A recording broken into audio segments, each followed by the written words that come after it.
تو ہمارے ملک میں, اپنے ملک میں ان کے کیا morality ہے اور ایکسپیکٹیشنز ہیں پبلک ریپرزینٹیٹیو سے. ہمارے ملک میں پرائم منسٹر مسلط کر دیا ایک کرپٹ ترین آدمی, اور اس کے ساتھ سارا ایک کرپٹ ترین ٹولہ جو انٹیریئر منسٹر ہے. امیجن کرو جس کے نیچے انٹیریئر منسٹری ہے, ان کا اپنا وزیر نون لیگ کا کہتا ہے اس نے 18 قتل کیے ہوئے. ان لوگوں کو ہمارے اوپر بٹھایا. میں سمجھتا ہوں کہ یہ اس سے بھی بڑی سازش ہے. آپ نے اگر ملک کو تباہ کرنا ہے تو چوروں کو ملک کے اوپر بٹھا دیں. آپ نے ایک فیکٹری کو تباہ کرنا ہے تو ایک کرپٹ آدمی کو فیکٹری کا مینیجر بنا دیں, فیکٹری بند ہو جائے گی آپ کی. تو ملک جس کے 22 کروڑ کا ملک, اس کے اوپر ان لوگوں کو بٹھانا, میں سمجھتا ہوں کہ یہ صرف یہی نہیں کہ ہمارے خلاف سازش ہے ملک کی فیوچر کے لیے, بٹ یہ توہین بھی ہے ہماری. اور اس لیے مجھے بڑی خوشی ہوئی کہ جس طرح آپ سب نے نکل کے پروٹیسٹ کیا اور بتایا یہ ان ایکسیپٹیبل ہے. میں اس لیے آپ کو خاص طور پہ آج خراج تحسین پیش کرتا ہوں. میں اوورسیز پاکستانیز کو اس لیے ویلیو کرتا ہوں کیونکہ میں اتنی دیر اوورسیز پاکستانی رہا ہوں. میں اپنے 18-20 سال کرکٹ کھیلتا تھا تو باہر ہی ہوتا تھا پاکستان کے, اور میری انٹریکشن, اور میں اپنے ایک یعنی میں پاکستانی بھی تھا اور اوورسیز پاکستانی بھی تھا. دیکھیں جو اوورسیز پاکستانی ہیں نا, ان کے اندر 2 بڑی امپورٹنٹ کوالٹیز ہیں. ایک اسپیشلی یورپ اور انگلینڈ کے اندر آپ نے ڈیموکریٹک سسٹمز کو فنکشن ہوتے دیکھا, آپ نے اداروں کو چلتے دیکھا. آپ سب سے زیادہ سمجھتے ہیں کہ یہ جو پاکستان میں ہوا ہے اس سے زیادہ ظلم کسی قوم سے نہیں ہو سکتا کہ پہلے سازش کر کے ایک الیکٹڈ گورنمنٹ گراؤ, اور اچھا وہ گورنمنٹ گراؤ جس نے پاکستان جب سنبھالا تھا تو بینکرپٹ تھا. سب سے بڑا بیرونی خسارہ تھا پاکستان کا, جس کو کرنٹ اکاؤنٹ ڈیفیسٹ کہتے ہیں. کبھی پاکستان کی تاریخ میں اتنا بڑا بیرونی خسارہ نہیں ملا تھا. اور اس ملک کو جو بینکرپٹ ملک تھا, جدھر ہمارے پاس ڈالرز ہی نہیں تھے, اور یعنی میرے لیے اتنا وہ شرمندگی کا وقت تھا کہ مجھے جا کے باہر کے ملکوں سے پیسے مانگنے پڑے کیونکہ ہم بالکل بینکرپٹ تھے. ہاتھ پھیلانے پڑے اور شرم آتی تھی کہ لوگوں سے ہم پیسے مانگ رہے ہیں کیونکہ ہمارے پاس تو ریزروز ہی ختم ہو گیا تھا. ہمارے پاس تو 2 ہفتے کی امپورٹس کے لیے پیسہ ہی نہیں تھا, ہم ڈیفالٹ کرتے جا رہے تھے. تو وہ ملک ہمیں جب ملا, اور مجھے بڑا فخر ہے کہ اس کے باوجود کہ ہمارے دوسرے سال پہ کرونا نے ہٹ کیا پاکستان کو, کرونا وائرس نے, اور آپ کو سب کو پتہ ہے انگلینڈ میں, یورپ میں کیا اس کا امپیکٹ پڑا ہے. آپ یہ سمجھیں کہ یہ ہمیں باتیں کرتے ہیں اہلیت کی, کہ پاکستان وہ ملک تھا جس دنیا میں ریکگنائز ہوتا ہے کہ سب سے بہترین طریقے سے ہم نے کرونا کو مینیج کیا. ہم نے اپنی اکانومی بچائی, اپنے غریب لوگ بچائے, اور پھر لوگوں کو کرونا سے بچایا. آپ یہ سوچیں کہ ہمارے ٹوٹل 31,000 لوگ بدقسمتی سے جو کرونا کے اندر گئے. ہندوستان میں جو لیٹسٹ ان کی اب جو فگرز, ریوائز فگرز آ رہی ہیں,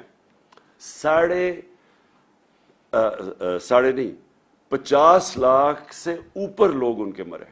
50 لاکھ سے اوپر, 50 لاکھ سے کوئی یعنی 55 لاکھ تک ان کے لوگ مرے, جو لیٹسٹ فگرز ابھی آ رہی ہیں. اسی دور, اور ان کی اکانومی 7% گرو کر رہی تھی, -7 پہ چلی گئی. ہماری اکانومی تھی 0.2% پہ, اور ہم نے جس طرح کرونا ہینڈل کیا, ہماری تیسرے سال میں 5.6% گروتھ ریٹ تھی جو IMF نے لے کے آئے. تو 0.2 سے اوپر اکانومی بھی بچی, ہم نے اپنی انڈسٹری کو بوسٹ دیا, ہماری ریکارڈ ایکسپورٹس تھی, ہماری ریکارڈ ریمیٹنسز آپ کی وجہ سے, کیونکہ ہم نے کوشش پوری کی کہ اوورسیز پاکستانیوں کو انکریج کریں کہ بینکنگ چینل سے. 31 ارب ڈالر کی پاکستان میں ریمیٹنسز آئیں جو ریکارڈ ہے. ہمارا جو ڈیجیٹل روشن ڈیجیٹل پاکستان تھا, اس سے آپ نے اس کے ذریعے اٹریکٹ کیا ہم نے پیسے. ہماری ٹیکس کلیکشن پاکستان کی تاریخ کی ریکارڈ تھی.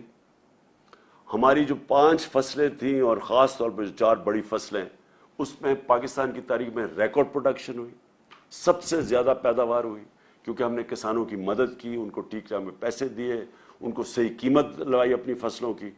کبھی اتنا پیسہ ہمارے کسانوں کے پاس نہیں کیا جو 60% پاکستان ہے. اور ہماری جو انڈسٹری جو کارپوریٹ پروفٹس تھے وہ ریکارڈ ہوئے. یعنی ملک کو تب انہوں نے ہماری گورنمنٹ گرائی جب اصل میں ملک سارا IMF کہہ رہا ہے سسٹینیبل گروتھ کے اوپر چلا گیا تھا. یہ بھی سازش تھی. ان کو خطرہ تھا کہ اگر اور جس طرح ہمارے سارے پلانز آگے جا رہے تھے فیوچر لانگ ٹرم پلاننگ, ان کو ڈر یہ تھا کہ اب اس کے بعد سارے مشکل وقت سے تو ہم نکل چکے تھے, تب انہوں نے گورنمنٹ گرائی. اب میں آپ کو جو سازش کا بریف طریقہ بتاؤں کہ یہ جب باہر سے سازش کرتے ہیں یہ کرتے کیا ہے. جو پرائم منسٹر مصدق تھے 1950 کی دہائی میں 54 میں جب تھے وہ ایران میں, تو اب تو CIA کے پیپرز ڈی کلاسیفائی ہو گئے نا, تو آپ وہ پورا پڑھ لیں کہ اس کو کیسے کرایا گیا تھا MI5 نے اور MI6 نے اور CIA نے. طریقہ کیا تھا اور اس کا کیا مسئلہ تھا کہ وہ چاہتا تھا کہ ایران کے تیل سے ایرانیوں کو فائدہ ہو. وہ ان کی جو برطانیہ کے اور امریکنوں کی کمپنیاں تھیں وہ زیادہ پیسے وہ لے کے جا رہی تھی, وہ چاہتا تھا ایران کو فائدہ ہو. اس کی وجہ سے انہوں نے اس کی گورنمنٹ کرائی. اور کیسے کرائی؟ سب سے پہلے میڈیا پہ پیسا خرچ کیا, اس کو برا بھلا اس کے خلاف کیمپین کی گئی. میں آج پوچھتا ہوں میڈیا سے, اپنے میڈیا سے, ذرا آپ بھی پوچھا کریں کہ کدھر گئی مہنگائی. اب تو مہنگائی ہمارے دور سے اب تو ریکارڈ مہنگائی پہنچ گئی ہے. بجلی کی قیمتیں بڑھا دی ہیں انہوں نے, گھی ریکارڈ قیمت پہ, ہر چیز کی قیمت بڑھ گئی ہے. اب کیوں نہیں مائک پکڑ کے لوگوں کے پاس جا رہے جی کہ بتائیں جی کیا حالات ہیں اپنے؟ اب کیوں نہیں پوچھتے؟ ہمارے تھوڑا سا اتنا سا قیمت بڑھتی تھی, جا کے مائک پکڑ کے لوگوں سے کہتے تھے جی دیکھیں گورنمنٹ نے تباہ کر دیا. کدھر ہے نیا پاکستان؟ پیسہ چلا تھا اس کے اوپر, یہ پیسہ چلایا تھا ہماری گورنمنٹ کو ڈیگریڈ کرنے کے لیے. اور بالکل یہ مصدق سے انہوں نے کیا. پھر انہوں نے پیسہ چلایا اس کی اپنی پولیٹیکل پارٹی کے پولیٹیشنز پہ, جو ہمارے پہ پیسہ پہ یہ سندھ ہاؤس میں جو نیلام گھر بنا ہوا تھا پیسہ چلا تھا ان کے اوپر. پھر انہوں نے ڈیمونسٹریشنز کروائیں جو اپوزیشن پارٹیز تھی. یہ سارا جب مصدق کو گرایا تھا, آخر میں جب مداخلت ہونے سے پہلے یہ سب کچھ کیا تھا. انہوں نے بھی لانگ مارچ, کبھی فضل الرحمان آ رہا ہے لانگ مارچ, کبھی وہ بلاول آ رہا ہے سندھ سے لے کر لوگوں کو, وہ ساری فیل ہو گئی کیونکہ لوگ ان کے ساتھ ہی نہیں تھے. آخر میں انہوں نے ہمارے پاس یہ جو کیا. اور میں جو آپ سے اوورسیز پاکستانیز آپ سے جو میں نے امید لگائی ہے وہ یہ کہ آپ نے اپنے پولیٹیشنز کو, کیونکہ اگر کسی کو بھی وہاں انہوں نے پتہ نہیں چلنے چاہیے پاکستان کی جو نیوز ہے, باہر نکلنے نہیں دی کہ یہ ہوا کیا پاکستان سے. وہاں باہر بتایا جی عمران خان بڑا انپاپولر ہو گیا تھا, دیکھیں جی اس کو گرا دیا. انہوں نے کوئی یہ نہیں بتا رہا کہ ہمارے پاس وہ جو میں نے اس کو ڈی کلاسیفائی کر کے وہ جو ڈاکیومنٹ ہے جو سائبر ہے, جو مراسلہ ہے, جو ہمارے ایمبیسڈر نے بھیجا, جو 2 دفعہ نیشنل سیکورٹی کونسل کے سامنے پریزنٹ ہوا, جس کے اندر واضح یہ ساری چیزیں ایمبیسڈر نے خود کنفرم کیا کہ کس طرح کی دھمکی دی گئی تھی. اور پتا تھا ان کو کہ نو کانفیڈنس موشن آ رہی ہے, اور ان کو اور اس کے اوپر دھمکی دی کہ اس کو کامیاب کرنا ہے. تو اب تو کلیئر ہو گیا سب کچھ. اب تو ان کو بھی ماننا پڑا کہ جناب وہ سارا کچھ اوتھینٹک ہے. لیکن باہر نہیں پتا, آپ کے یورپ میں نہیں پتا, انگلینڈ میں نہیں پتا, انہوں نے سپریس کیا ہوا ہے. وہ بھی ان کی بھی میڈیا ان کی اسٹیٹ پالیسیز کے ساتھ رہتی ہیں, اور انہوں نے کہا ہوگا کہ یہ بھی ہمارے نیشنل انٹرسٹ میں. لیکن آپ کو کم از کم یہ پوچھنا چاہیے اپنے پولیٹیشین سے, لوگوں کو لکھنا چاہیے, لیٹر لکھنا چاہیے کہ یہ جو ہوا ہے یہ کیا, یہ آپ الاؤ کریں گے اپنے ملک میں؟ کیا ہندوستان میں آپ کریں گے؟ یہ ایک 22 کروڑ لوگوں کے ملک میں یہ جو انہوں نے کیا ہے, کم از کم آپ کو letter to the editors campaign, اب تو سوشل میڈیا کیمپین آپ کر سکتے ہیں. آپ پلیز اس کے اندر ضرور شرکت کریں, کیونکہ وہاں آپ کی آواز اثر کرتی ہے, لوگوں کو افیکٹ کرتی ہے. لوگوں کو پتہ ہے جب ایک آپ پوری کیمپین چلاتے ہیں, اور میں کہہ رہا ہوں سوشل میڈیا پہ کیمپین چلائے, لیکن آواز ضرور اپارٹ فرام پروٹیسٹ جو آپ نے کیے یہ ضرور کریں. دوسری چیز, ہم نے تو یہ ایکسیپٹ کبھی نہیں کرنا.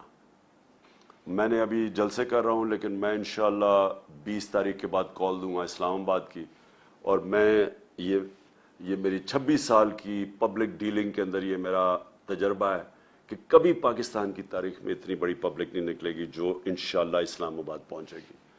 اور میں نے کبھی پبلک میں اتنا شعور اور بیداری نہیں دیکھی جو آج پاکستانی قوم میں ہے. میں نے کبھی پاکستانی قوم کو اتنا متحد نہیں دیکھا صرف میں نے ایک دفعہ 1965 وار میں دیکھا تھا، میں 13-14 سال کا تھا.